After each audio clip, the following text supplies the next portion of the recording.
구원의 핵심에 대한 오늘 두 번째 강의인데요. 제가 계속해서 말씀드리지만 성경의 구원은 3단계 구원이고요. 또 3단계 구원을 받기 위해서는 반드시 두 번의 거듭남을 받아야 합니다.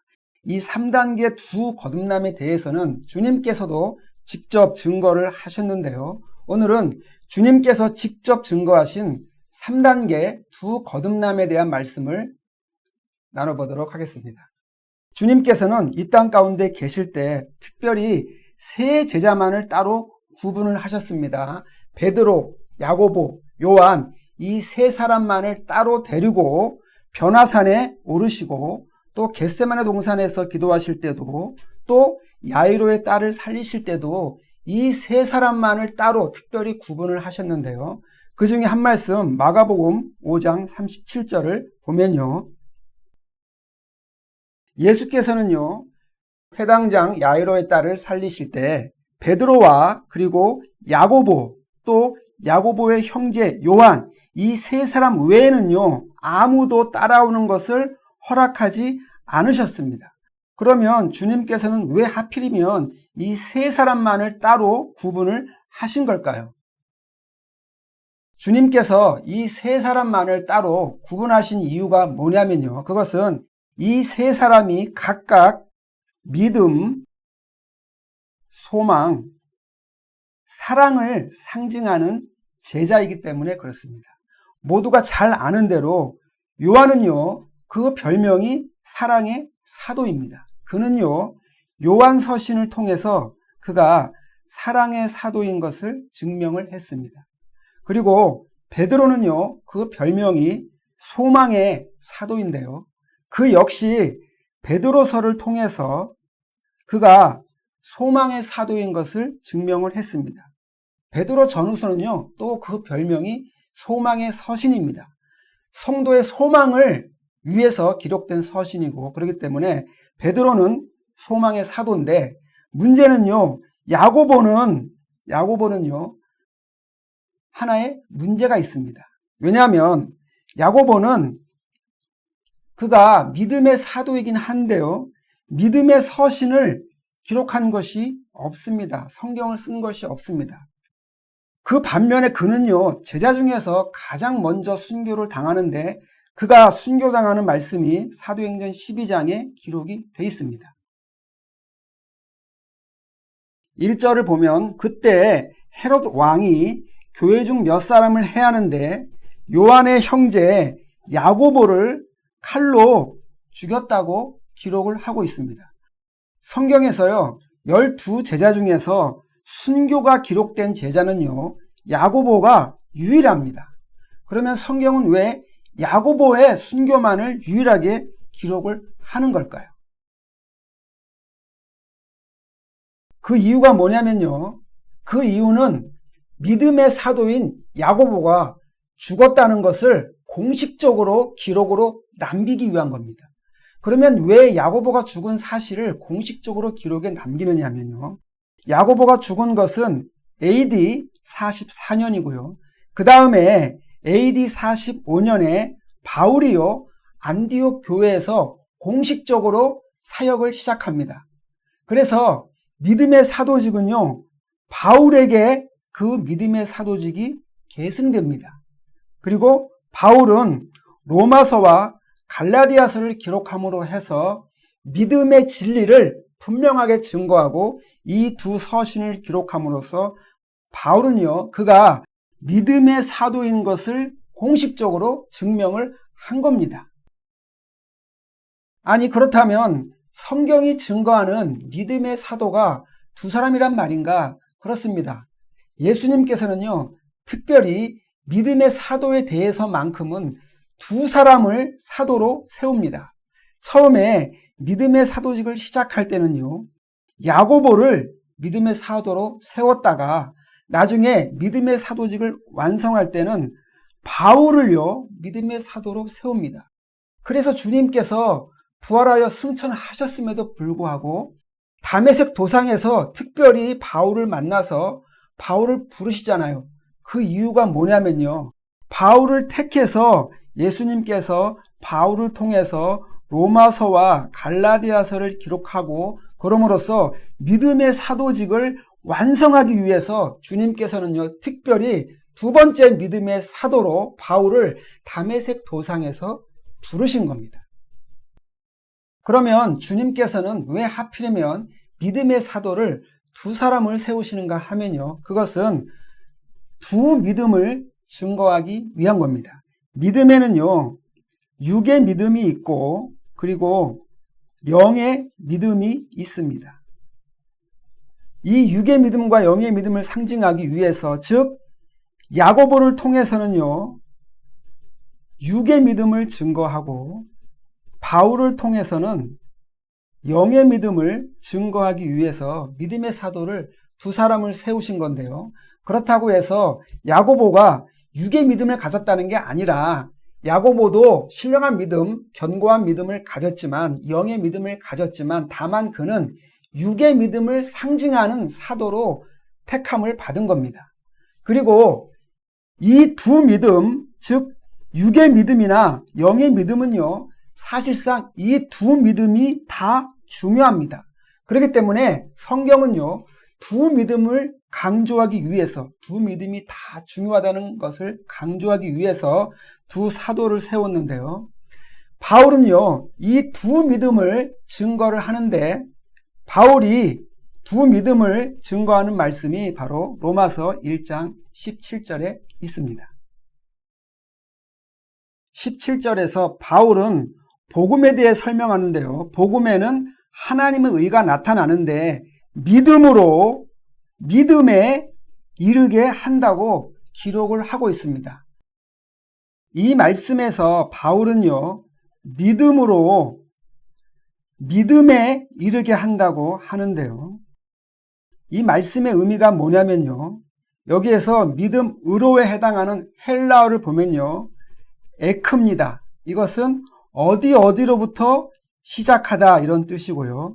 그리고 믿음에 해당하는 헬라어는 에이스인데요. 이것은 어디에 도착하다 이런 의미를 가진 전치사입니다. 그러니까 이 헬라 원어를 통해서 우리가 잘 이해를 해보면요, 바울이 말하는 것은요, 믿음의 시작에서 믿음의 도착지, 믿음의 완성에 이르는 것을 증거하는 것이고요. 따라서 믿음에는 시작하는 믿음이 있고 도착하고 완성하는 믿음이 있다는 것을 바울은요, 바로 이 로마서 1장 17절을 통해서 이렇게 두 믿음을 증거를 하는데요. 그러면 시작의 믿음에 대해서는 우리가 이해하는 것이 어렵지 않습니다. 시작의 믿음은 우리가 처음에 예수님을 영접할 때 예수님을 믿고 칭의를 받으면요, 그게 시작의 믿음이 되는 겁니다. 그렇다면 완성의 믿음이란 무엇을 말하는가? 바울은요, 이 완성의 믿음에 대해서 갈라디아서 5장 6절에서 분명하게 증거를 하고 있는데요.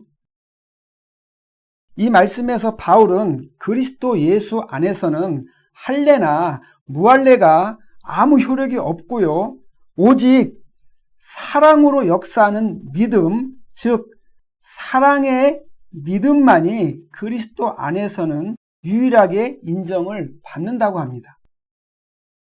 그러니까 바울이 말하기를 할례나 무할례는 아무 효력이 없다고 하는데요. 바울이 왜 이런 말을 하냐면요, 그 당시 갈라디아 교회 안에는요, 할례를 주장하는 할례파가 있었고요, 그리고 무할례를 주장하는 무할례파가 있었습니다.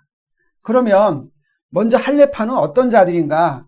할례파는요, 우리가 예수님을 믿는 믿음도 중요하지만 행함도 필요하고 율법도 필요하고 할례도 필요하다고 주장하는 자들인데요.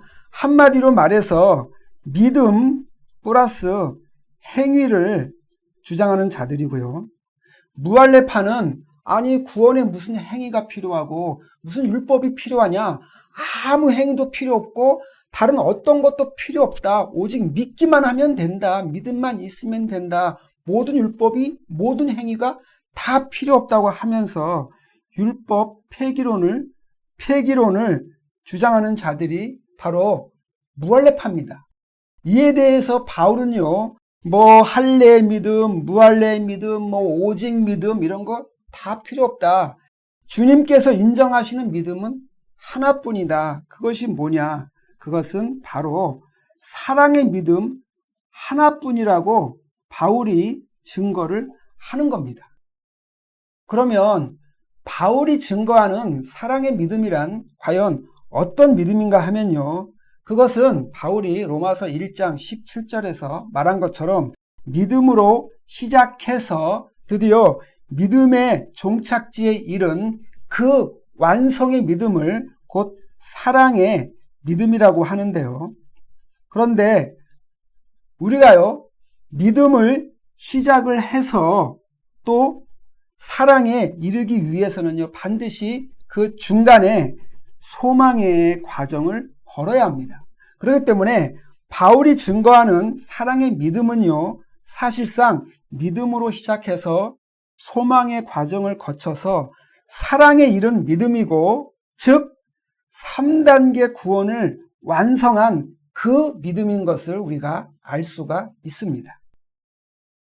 그러면 오늘 말씀을 정리를 해보겠는데요. 우선 주님께서 새 제자를 특별히 따로 구분하신 그 비밀이 뭐겠습니까? 그것은 다름이 아니라 바로 믿음, 소망, 사랑을 상징하기 위해서 새 제자를 따로 구분을 하셨는데요. 그리고 이 믿음, 소망, 사랑은요, 셋이 하나이기 때문에 이 셋 중에서 하나라도 없으면요, 우리의 구원을 이룰 수가 없습니다. 그렇기 때문에 주님께서는요, 누가복음 5장 10절에서 이 세 사람을 부를 때 이 세 사람이 서로 동업자 관계에 있을 때 이 세 사람을 부르셨는데, 말씀을 한번 보겠습니다. 말씀을 보면 야고보와 요한이 놀랐다고 기록이 되어 있는데요. 그런데 이 야고보와 요한을요, 시몬, 즉 베드로의 동업자라고 이렇게 기록을 하고 있습니다. 그러면 주님께서 세 제자를 부르실 때 왜 하필이면 서로 동업관계에 있는 상태에서 부르셨겠습니까? 그것은 바로 믿음, 소망, 사랑도 역시 동업관계에 있고 셋이 하나가 되어서 3단계 구원을 이루어서 하나님의 구원을 완성한다는 것을 증거하기 위해서 바로 세 제자를 동업관계에서 부르신 겁니다. 뿐만 아니라 이제 우리는 주님께서 믿음의 사도를 두 사람을 세우신 이유를 분명하게 알 수 있는데요. 두 사람은 각각 육의 믿음과 영의 믿음을 증거하기 위한 두 사도고요. 그런데 육의 믿음을 상징하는 야고보는요, 주님께서 제자 중에서 가장 먼저 순교를 당하게 했고요. 그리고 야고보의 순교만을 유일하게 성경에 기록으로 남겼죠. 그 이유는 뭐냐면 육의 믿음은요, 어서 빨리 죽어야 되는 거예요. 어서 빨리 죽고, 물론 육의 믿음이 중요하긴 하지만 그러나 그 육의 믿음은 이 땅 가운데에서 계속 불필요하게 있을 필요 없습니다. 빨리 죽고 영의 믿음으로 거듭나서 그 믿음을 바울처럼 믿음을 완성을 해야 합니다. 그렇기 때문에 이제 우리는요, 세 제자와 두 사도가 각각 3단계 구원과 두 거듭남을 증거하는 그러한 하나님의 택하신 종들인 것을 알 수 있고요. 그러면 이제 오늘 말씀을 이것으로 마치고 다음 구원의 핵심 셋째 시간에는요, 특별히 둘째 거듭남에 대한 말씀을 좀 집중적으로 나누기로 하고 오늘 말씀은 이것으로 마치도록 하겠습니다.